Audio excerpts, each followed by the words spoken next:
नमस्कार दोस्तों, ज्ञान की नगरी काशी से मेडजी ट्यूटोरियल का प्रणाम। दोस्तों, लास्ट वीडियो में मैंने बायोसेवर्ट्स लॉ डिस्कस किया था और उस पर कुछ क्वेश्चंस कराए थे। आज मैं motion of charge particle in magnetic field का कॉन्सेप्ट डिस्कस करूंगा और उस पर कुछ क्वेश्चंस हम लोग डिस्कस करेंगे। तो जो टॉपिक है वो है motion of charge particle, motion of charge particle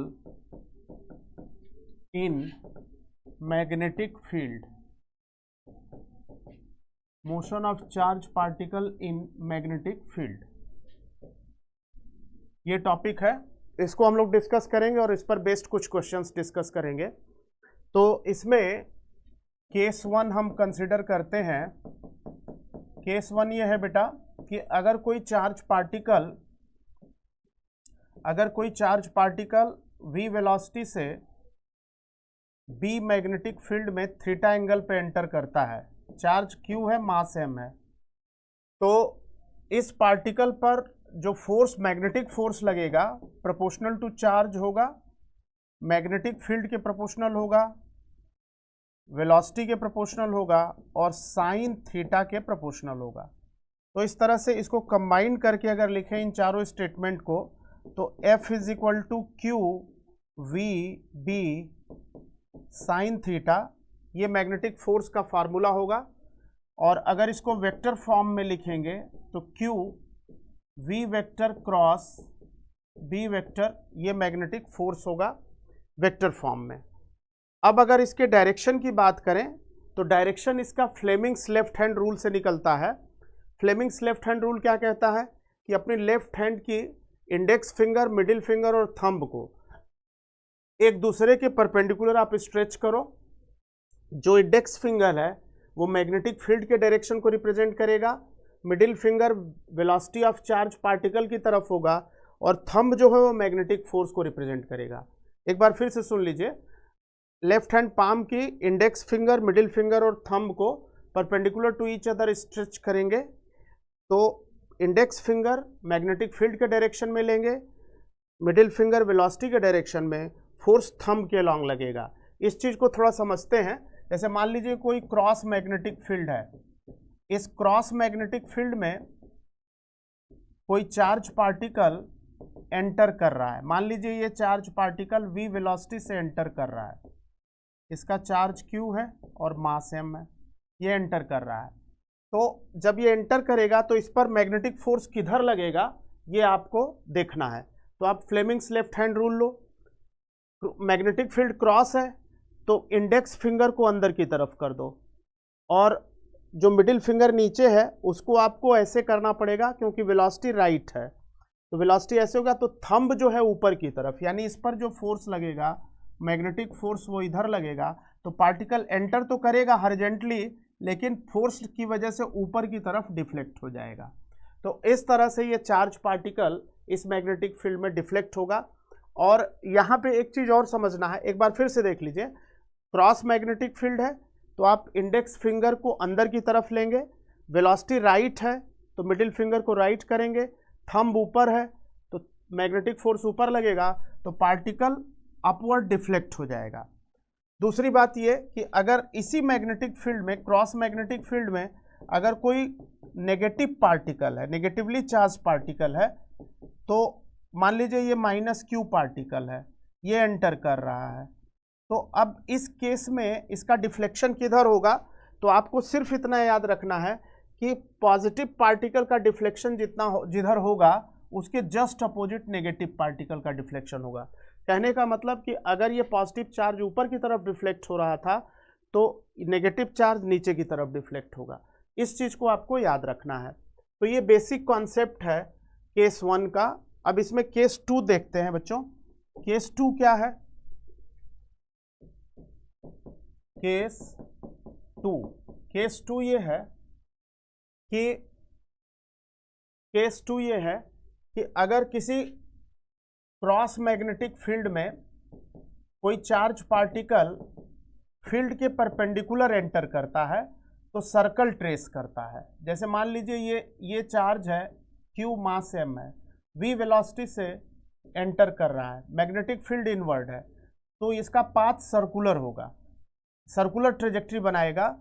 और अगर हम इस पार्टिकल पर मैग्नेटिक फोर्स का डायरेक्शन देखें तो फ्लेमिंग्स रूल से फील्ड इनवर्ड है, वेलोसिटी ऊपर की तरफ है, हम बाईं तरफ है, तो मैग्नेटिक फोर्स जो है सेंटर की तरफ लगेगा। और ये सेंट्रिपिटल फोर्स कहा जाता है, इसको सेंट्रिपिटल मैग्नेटिक फोर्स कहा जाता है। इसको सेंट्रीफ्यूगल फोर्स बैलेंस कर देगा mv²/r, centrifugal force mv²/r balance कर देगा। तो इस केस में मैग्नेटिक फोर्स QVB sin 90 ये जो है mv²/r के बराबर हो जाएगा। तो यहाँ से अगर हम r निकालें तो mv/qb ये इस सर्कुलर ट्रेजेक्ट्री के रेडियस का फार्मूला आ गया। अब अगर एंगुलर वेलोसिटी की बात करें तो एंगुलर वेलोसिटी जो होती है वो v/r होता है बच्चों, omega is equal to v/r। r की वैल्यू यहाँ पुट कर दें, ये वैल्यू अगर r की पुट करें तो ये v और v कैंसिल हो जाएगा, तो ये आ जाएगा qb/m, एंगुलर वेलोसिटी हो जाएगी qb/m। टाइम पीरियड की बात करें तो टाइम पीरियड जो होगा 2π/ω होता है, इसको रख दें अगर तो ये हो जाएगा 2π डिवाइडेड बाई ओमेगा, ओमेगा होता है qb/m। इसको सॉल्व करेंगे तो ये हो जाएगा 2πm/qb,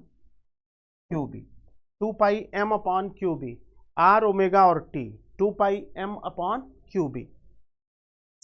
फ्रीक्वेंसी देखें तो फ्रीक्वेंसी 1 टाइम पीरियड होता है, तो इसी का जस्ट उल्टा हो जाएगा qb/2πm। और अगर काइनेटिक एनर्जी की बात करें तो काइनेटिक एनर्जी का फॉर्मूला होता है हाफ mv²।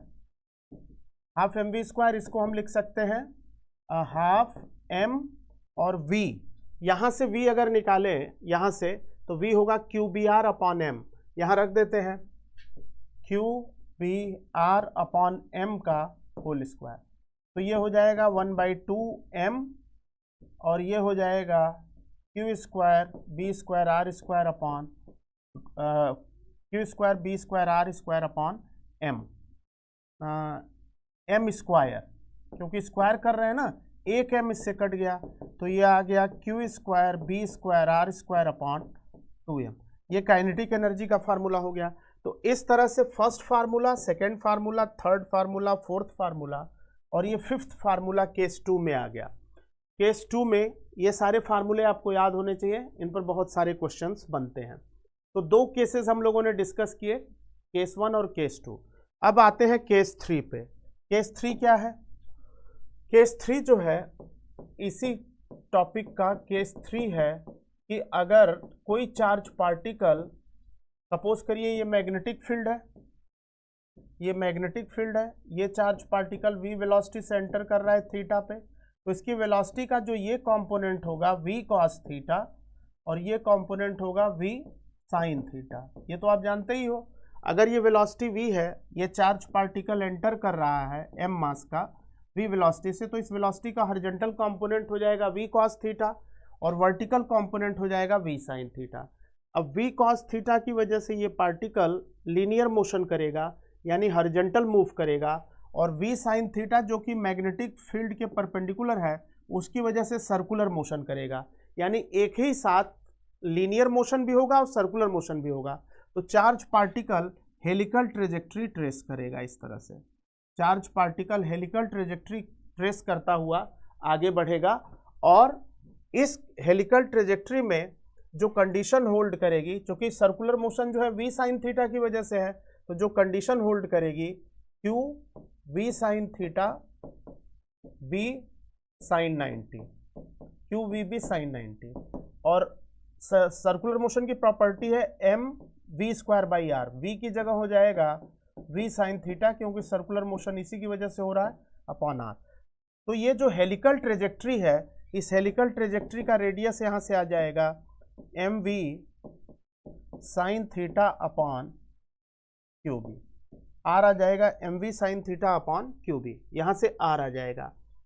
अब अगर ओमेगा निकालें तो ओमेगा हो जाएगा V sine theta upon R. R की वैल्यू यहाँ पुट करेंगे तो वी साइन थीटा कैंसिल हो जाएगा, तो Q B upon M omega आ जाएगा। Time period 2 pi by omega है, तो यहाँ रख दें तो ये आ जाएगा 2 pi M upon Q B, ये आ जाएगा 2 pi M upon Q B. Time period आ गया। अगर फ्रीक्वेंसी की बात करें तो फ्रीक्वेंसी 1 बाई टाइम पीरियड होता है, 1 बाई टाइम पीरियड, तो ये हो जाएगा q B upon 2 pi m, ये फ्रीक्वेंसी आ गई। और काइनेटिक एनर्जी सेम आएगी q square b square r square upon 2m। तो ये चार, ये मेनली ये 5 फार्मूले तो हो ही गए इसमें। अब इसमें एक और आता है जिसको हम कहते हैं pitch of helix. Pitch of helix क्या है? हेलिकल पाथ का पिच क्या है?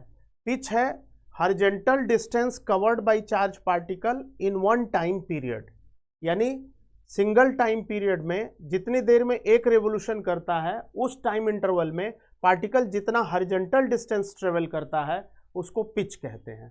तो pitch is the horizontal distance covered by charge particle in one time period.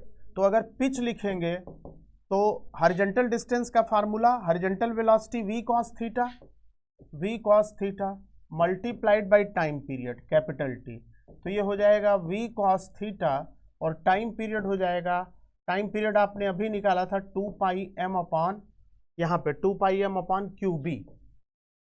तो पिच का फार्मूला आ गया, पिच का फार्मूला हो गया 2 pi M V upon Q B into cos theta, ये पिच का फार्मूला आ गया। तो इस तरह से ये 3 केसेस हो गए, केस 1, केस 2 और केस 3। अब इस पर एक क्वेश्चन मैं लेता हूं, उस क्वेश्चन को डिस्कस करते हैं। क्वेश्चन इस तरह से है, देखिए क्वेश्चन ये है बच्चों कि a proton, a deuteron and alpha particle. Proton है, प्रोटॉन का सिंबल आप जानते हैं 1H1 होता है, ड्यूट्रॉन को 1H2 कहते हैं और अल्फा पार्टिकल 2He4 है। 3 पार्टिकल हैं। क्वेश्चन ये है कि proton, deuteron and alpha particle enter into perpendicular magnetic field with same kinetic energy. Question ये है कि ये तीनों पार्टिकल किसी परपेंडिकुलर मैग्नेटिक फील्ड में सेम काइनेटिक एनर्जी से एंटर करते हैं, then what is the ratio of radii of their circular trajectory. मतलब अगर ये पार्टिकल सेम काइनेटिक एनर्जी से परपेंडिकुलर मैग्नेटिक फील्ड में एंटर करते हैं तो जो सर्कुलर ट्रेजेक्ट्री ट्रेस करेंगे उनके रेडियस का रेशियो क्या होगा। तो अब इस केस में आप कैसे इसको सॉल्व करेंगे वो आप देख लीजिए। सॉल्व करना है, आप जानते हो काइनेटिक एनर्जी मैंने आपको बताया था q square b square r square upon 2m। तो यहाँ से r कितना आ जाएगा? r आ जाएगा √2mk अपॉन क्यू बी। इसको सॉल्व करेंगे तो r आ जाएगा √2mk अपॉन क्यू बी। अब यहाँ पे एक बात जो क्लियर है वो ये है, देखिए बेटा ध्यान से समझो, इन सभी पार्टिकल की काइनेटिक एनर्जी कांस्टेंट है, इन सभी पार्टिकल की काइनेटिक एनर्जी सेम है, मैग्नेटिक फील्ड भी तीनों के लिए सेम है और ये वाला टर्म तो कांस्टेंट है ही। तो यहाँ से r प्रोपोर्शनल टू √m/q ये आ जाएगा, r प्रोपोर्शनल टू √m/q ये आ जाएगा। और अगर इसको हम इन पार्टिकल्स के लिए लें, प्रोटॉन के लिए, ड्यूट्रॉन के लिए और अल्फा पार्टिकल के लिए, तो प्रोटॉन का एटॉमिक नंबर से चार्ज मिलता है, एटॉमिक नंबर से चार्ज। तो अगर चार्ज की बात करें तो प्रोटॉन का चार्ज Q और इसका ड्यूट्रॉन का भी Q और अल्फा पार्टिकल का 2Q। भाई 1 1 2 का मतलब है Q Q 2Q। और मास जो है, मास निकलेगा मास नंबर से, एटॉमिक मास से, तो मास हो जाएगा m 2m 4m। तो m is to 2m is to 4m। अब हमें रेडियस निकालना, इस फार्मूले को लगा दीजिए, तो रेडियस हो जाएगा √m/q is to √2m/q। Under root m by q, under root 2m by q, under root 4m by 2q। तो अब ये आ जाएगा 1:2, ये हो जाएगा √2:2, ये 2 बाहर आके कट गया तो 1:√2:1। ये जो है आंसर हो जाएगा इसका 1:√2:1। तो बच्चों इस तरह से इस पर जो है क्वेश्चन बनते हैं। इसी क्वेश्चन को दूसरे तरह से भी पूछा जा सकता है, इसको आप समझ गए। जैसे सपोज कर लीजिए इसी क्वेश्चन को इस तरह से पूछा गया कि प्रोटॉन, ड्यूट्रॉन और alpha particle perpendicular magnetic field में सेम पोटेंशियल डिफरेंस पे एंटर करते हैं, सेम पोटेंशियल डिफरेंस से एंटर करते हैं, तो उनकी सर्कुलर ट्रेजेक्ट्री के का जो रेडियस होगा, सर्कुलर ट्रेजेक्ट्री का रेडियस का रेशियो होगा, वो कितना होगा, मतलब सेम पोटेंशियल डिफरेंस है। तो आप इस केस में क्या करोगे कि काइनेटिक एनर्जी तो आप जानते ही हो, Q² B² R² upon 2m है, तो R हो जाएगा under root 2mk upon QB। इसको काइनेटिक एनर्जी जो है वो Q इंटू वी, आप जानते हो कि half mv² Q into we के बराबर होता है, क्योंकि W बराबर QV होता है और W को हाफ mv² लिख सकते हैं वर्क एनर्जी थ्योरम से। तो ये हो जाएगा under root 2mQV upon QB। अब इसको अगर पूरे को रूट में ले जाएं तो पूरे को रूट में ले जाएंगे तो ये हो जाएगा 2mQV अपॉन Q² B²। एक Q से Q काट दो बेटा। तो अब यहाँ पे जो ये आया R, वो आ गया अंडर रूट, आपने Q से Q काट दिया तो ये आ गया under root 2m capital V, है ना, और रूट पूरा पे ले रहे हैं तो ये हो जाएगा Q इंटू B²। अब अगर हम देखें तो पोटेंशियल डिफरेंस सेम है, मैग्नेटिक फील्ड सेम है तीनों के लिए, और ये टर्म कांस्टेंट है, तो R proportional to whole under root m by q हो जाएगा। R हो जाएगा under root whole m by q. अब आपके पास 3 पार्टिकल हैं, पहला पार्टिकल है प्रोटॉन, दूसरा पार्टिकल है ड्यूट्रॉन, पहला पार्टिकल प्रोटॉन, दूसरा पार्टिकल जो है ड्यूट्रॉन है 1h2, और तीसरा पार्टिकल है 2He4 अल्फा पार्टिकल। तो चार्ज का रेशियो जो है Q:2Q है एटॉमिक नंबर के हिसाब से। मास का रेशियो मास नंबर के एटॉमिक मास के हिसाब से M:2m:4m है। तो रेडियस का रेशियो हो जाएगा अंडर रूट, ये वाला लगाएंगे तो under root whole under root m by q is to under root 2m by q is to under root 4m by 2q। अब इसको आप सॉल्व करेंगे तो ये आ जाएगा, ये हो गया 1:2, यहाँ पे ये m है बेटा 2m बाई क्यू, ऊपर हो जाएगा m, यहाँ पे हो जाएगा मास कितना है, मास 2m है तो 2m अपॉन क्यू, तो ये हो जाएगा अंडर रूट 2:2, और इसको अगर काट दें यहाँ से तो यहाँ भी 2 आएगा तो अंडर रूट 2। तो इसका आंसर हो जाएगा 1:√2:2। तो इस तरह से बेटा इस टॉपिक पे क्वेश्चन बनते हैं। ठीक है, आज इतना रखिए, बाकी नेक्स्ट वीडियो में इसके आगे एम्पियर्स लॉ वगैरह है वो डिस्कस करेंगे। ठीक, थैंक यू बच्चों।